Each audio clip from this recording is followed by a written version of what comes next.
एक मोठी breaking news समोर येते। डोंबिवलीतील काँग्रेस पदाधिकारी साडी प्रकरणात राहुल गांधींनी मामा पगारेंना फोन केल्याचं कळते। तुम्ही घाबरू नका, काँग्रेस तुमच्या पाठीशी आहे असं राहुल गांधी म्हणाले। राहुल गांधींनी मामा पगारेंना फोनवरून विश्वास दिला।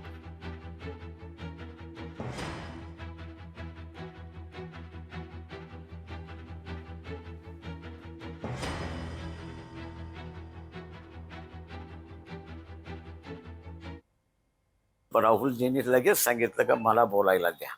राहुलजी मला बोलले, मामा डरो मत, पूरा कांग्रेस पार्टी आपके साथ में है, अन्याय खिलाफ आप लढते रहो, मैं तुम्हारे साथ है। एवढे राहुल गांधींनी मला आश्वासन दिलं आणि मला पक्की कल्पना, माझ्या मनाला पूर्ण शाश्वती आहे की जेव्हा राहुल गांधींचा मुंबईमध्ये दौरा होईल त्यावेळेस आठवणीने राहुलजी माझी आठवण करून मला याबद्दल विचारणा करतील, एवढं मी निश्चित सांगू शकतो। लोकशाही मराठी ऐका, पहा, जागरूक रहा।